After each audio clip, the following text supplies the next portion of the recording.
그 다음에 이번 선거 기간 중에 조금 이렇게 삐쭉 나오다가 들어간 게 하나 있습니다. 그게 바로 반중 여론입니다.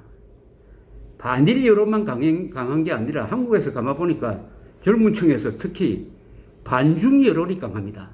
반중. 특히 이 민주당 쪽에서 서울에 사는 중국 사람들, 영주권을 가진 중국 사람들에 대해서 우리를 지지해달라고 호소하니까 그에 대한 반발로 이 중국 사람들에 대한 정서가 드러났어요. 그러나 그게 주 이슈는 안 됩니다. 안 됐습니다. 그러나 내년 선거는 말이죠. 내년 3월 9일 선거는 이 중국이라는 변수가 상당히 크게 작용하지 않을까 하는 느낌이 듭니다. 중국에 대한 변수. 내년 대통령 선거는 이 한국 사람들만 마음을 졸이는 선거가 아니라 아마 세계가 주시하는 선거가 될 겁니다. 특히 미국, 일본에서는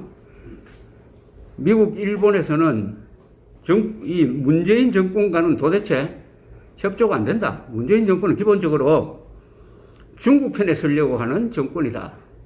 북한에는 끌려가는 정권이다.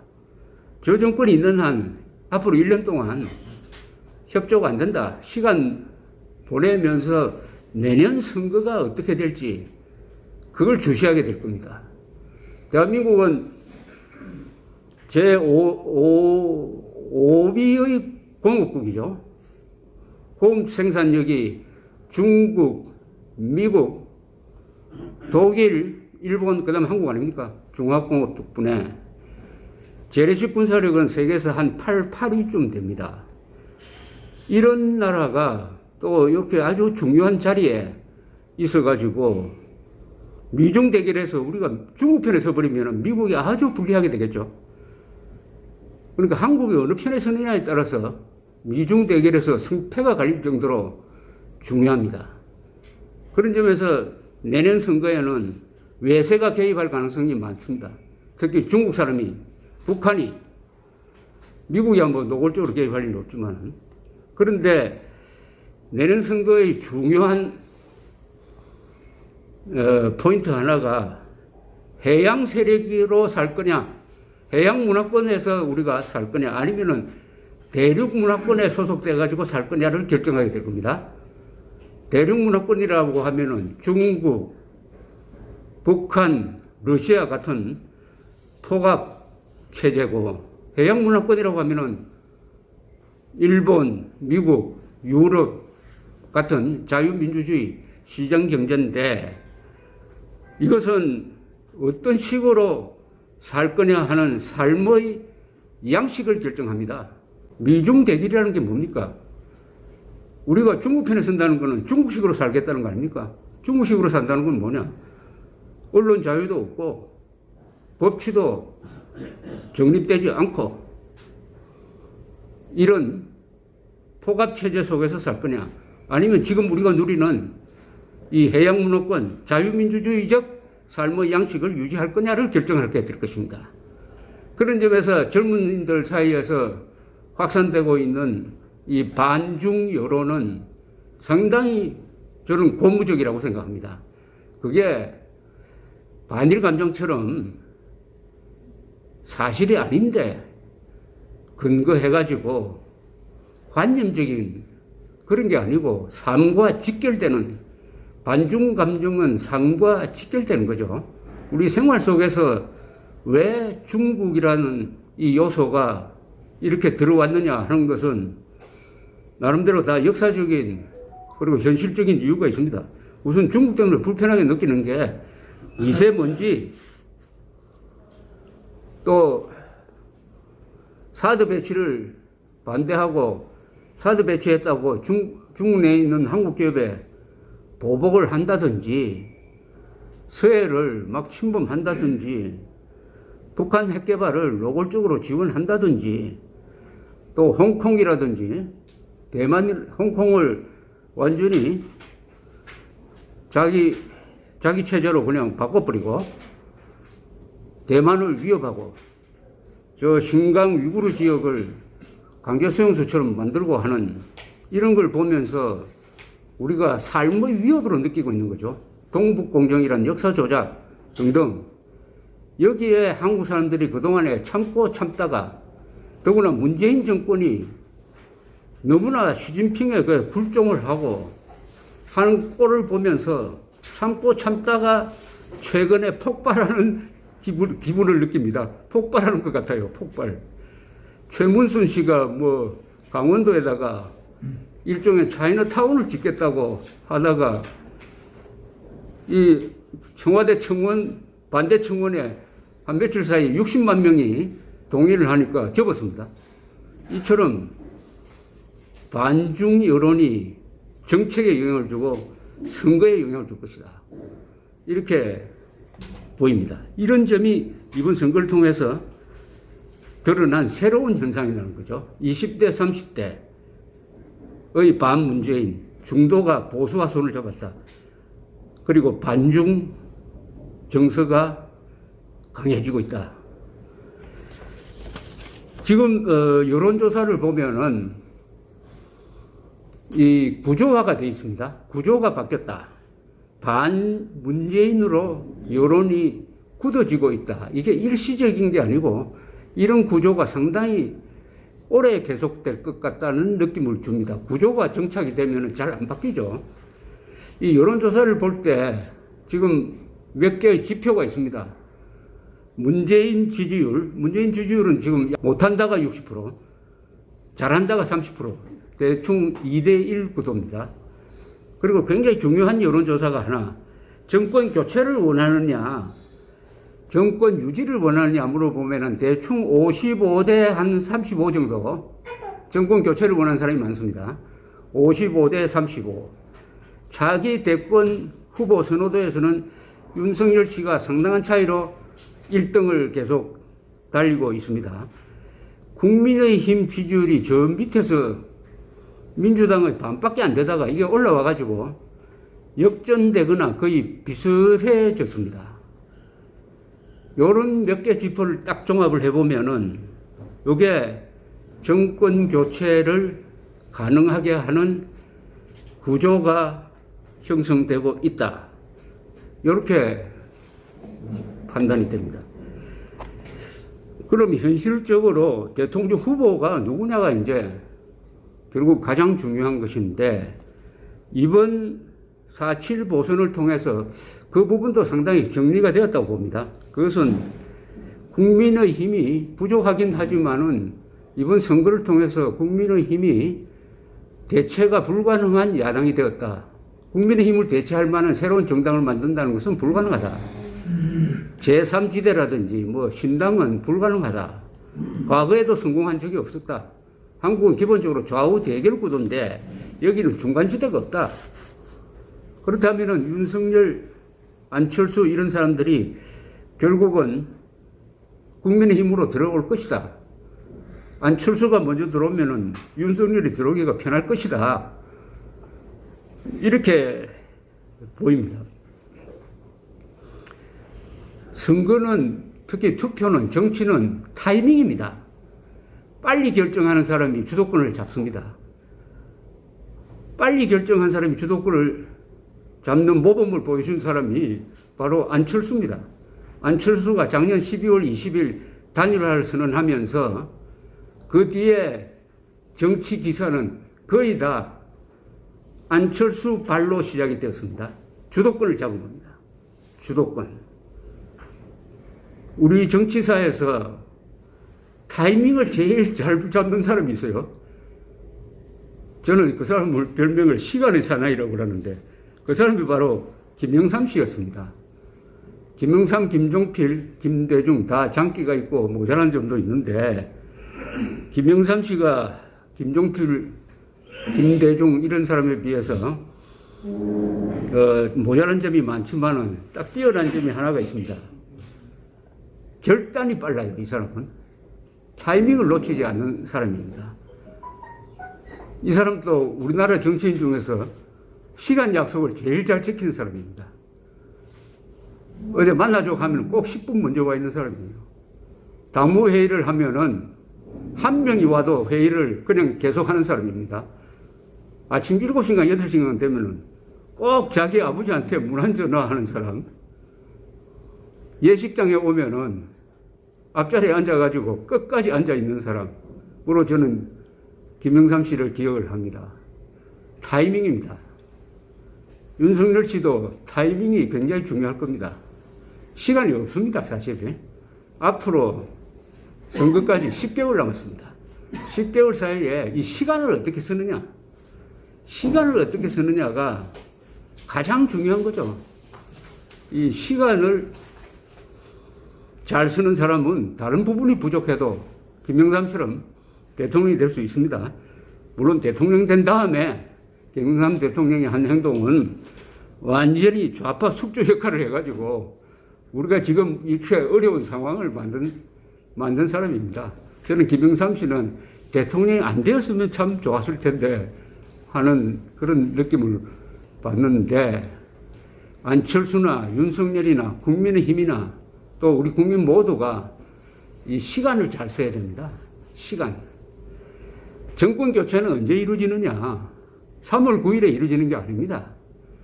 정권이라는 것은 큰 덩어리입니다.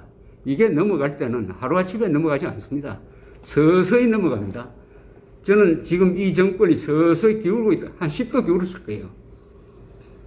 서서히 세월호처럼 기웁니다. 30도쯤 기울면은 큰 배는 복원이 안 됩니다. 30도 이상 기울어 빼면은 무슨 수를 써도 회복이 불가능하죠. 서서히 기운다. 지금 이 순간에도 정권이 기울고 있을 것으로 봅니다, 저는. 또 정권이 기울도록 정권 교체를 원하는 분들은 한 사람 한 사람이 노력을 해야 이게 다 축적이 됩니다. 축적이 돼가지고 이렇게 기울다가 3월 9일 선거를 통해서 딱 드러나는 거죠.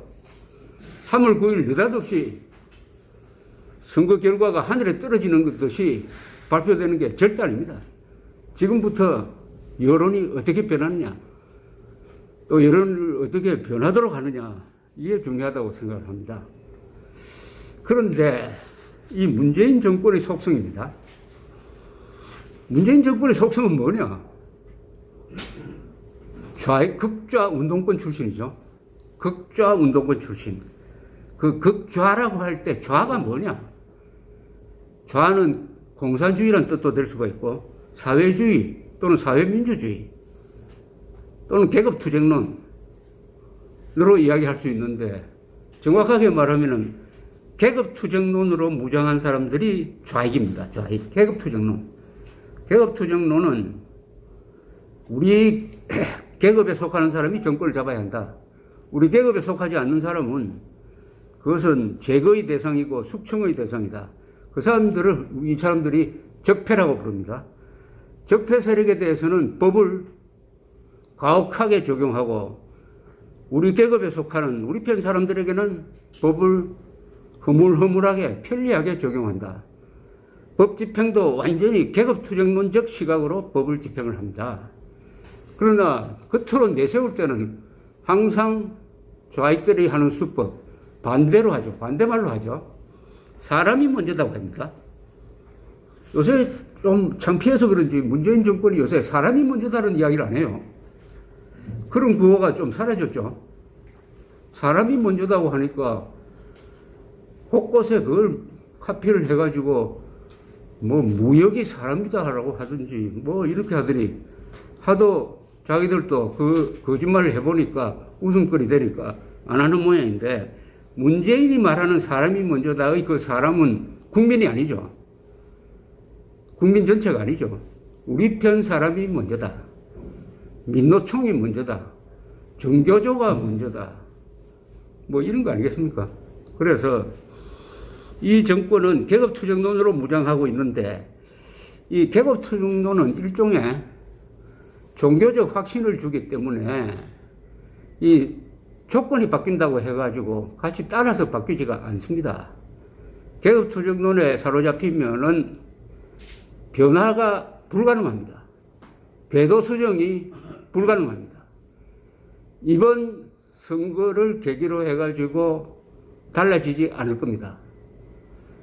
이번 선거를 계기로 해서 달라지면은 정권 계속 유지할 수 있는 꾀가 생길지 모르는데, 이 문재인 정권의 속성상 궤도 수정, 자체 반성 같은 게 불가능하다고 본다면은 지금 가는 길로 계속 직진하지 않을까 하는 게 저의 예측입니다. 그런데 국민의힘이 잘해줘야 하는데, 요새 국민의힘이 내부적으로 지금 두 가지 행사를 앞두고 있죠. 내일 원내대표를 결정을 합니다. 내일 원내대표에 올라온 사람 중에서 두 사람이 라이벌이라고 합니다. 현재로는 울산 출신 4선 국회의원 김기현 전 울산시장, 그리고 강릉 출신이죠. 권성동 의원. 두 사람 중에 누가 되느냐. 이 권성동 씨는 이분이 탄핵 때 뭘 했는지 아십니까? 탄핵 때 뭘 했는지 아십니까? 권성동 씨는 탄핵 때 국회를 대표한 탄핵소추위원장을 했습니다. 헌법재판소에 항상 나와가지고 박근혜 대통령을 헌법재판소에 제소한, 소추한 입장에서 검사 역할을 했죠. 본인이 또 검사 출신이고. 그때 이 사람이 법사위원장이었습니다. 법사위원장이 원래 탄핵소추위원장이 되게 돼 있습니다. 그 역을 했습니다. 그러니까 자당 대통령을 탄핵해달라는 걸 호소하고 달린 사람이 내일 국민의힘의 원내대표로 뽑힌다.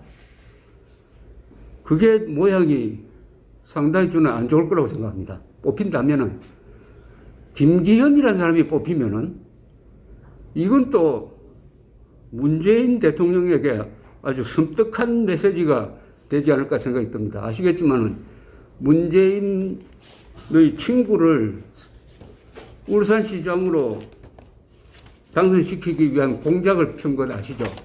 그게 이른바 울산시장 부정선거 아닙니까? 부정선거. 지금 재판에 넘어가 있습니다.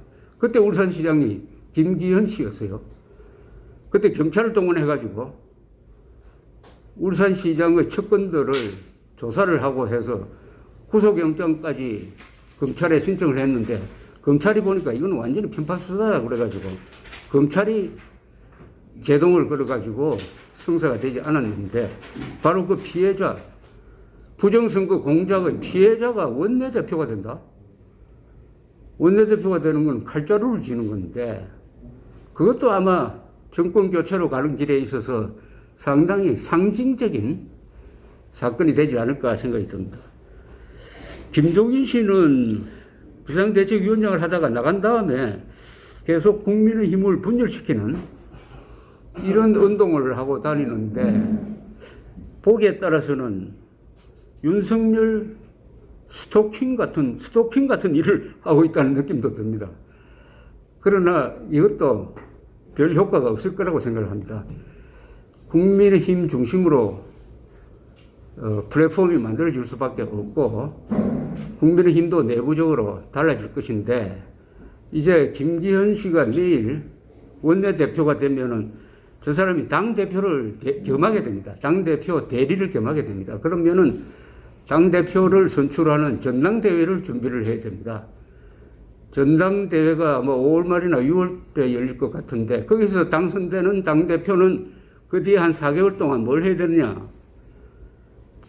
대통령 후보를 결정해야 됩니다. 대통령 후보를 결정하는 룰을 만들고, 그 다음에 안철수, 윤석열을 어떻게 끌어들이느냐 하는 그런 이 프로세스를 전개를 해야 되니까 당대표가 매우 중요합니다. 현재 당대표로 나오려는 사람 보니까 주호영 원내대표, 현재 원내대표, 그리고 나경원 씨 이름까지 다시 나오더라고요. 그것도 아마 나경원까지 나오면 아주 흥미로운, 재미있는 당대표 경선이 이루어질 것이고, 이런 거는 다 당을 활성화시키는데 매우 좋은 겁니다. 정치는 재미가 있어야 됩니다. 요새 옛날 정치하고 요새 정치는 다릅니다. 특히 젊은 사람들은 재미가 없으면 아무것도 안 합니다. 재미를 만들어야 젊은 사람을 잡을 수가 있습니다. 정치에서 제일 재밌는 건 뭡니까? 안철수, 오세훈 경쟁처럼 아슬아슬하게 서로 이기고 지는 것 아니겠습니까? 그래서 주호영, 나경원 대결로 당대표 선거가 이루어지면 한 달 동안은 상당히 흥행 효과가 있을 것이라는 생각도 드는 바가 있습니다. 지금 그 이외에 제가 정치 선거 이야기를 하는 이유는 정치가 가장 중요하기 때문입니다. 우리 우파가 그동안에 우파라 그럴까요? 보수라 그럴까요? 요새 우파 보수 이런 말을 좀 쓰기 싫고 대한민국 세력, 자유진영 저는 이렇게 쓰고 싶은데요. 왜냐하면 우파가 단독으로 정권을 만들 수가 없고 중도와 손을 합쳐야 되고 그다음에 기존의 좌우 개념도 많이 바꿔야 된다. 그동안에 한국의 보수 세력이 반성할 부분은 나라를 건설하고 경제를 발전시키고 안보를 튼튼히 하는 데 있어서 노력을 많이 하는 대신에 정치에는 상당히 무관심했습니다. 정치를 멀리 하려고 그랬어요. 정치하는 사람을 곱게 보지 않고 정치하지 않는 걸 자기의 고고함이라든지 또는 도덕적 우월성으로 생각하는 사람들이 많았는데 그렇게 하니까 국정 운영이나 문명 건설에는 별로 역할을 하지 않는 좌익들이 정치를 잘해가지고 주도권을 잡았습니다. 그런데 이제는 한국의 보수, 자유진영이 있는 사람들이 정치를 할 때입니다. 정치를. 다른 데서 다 성공해도 정치에서 실패하면은 끝나는 거죠.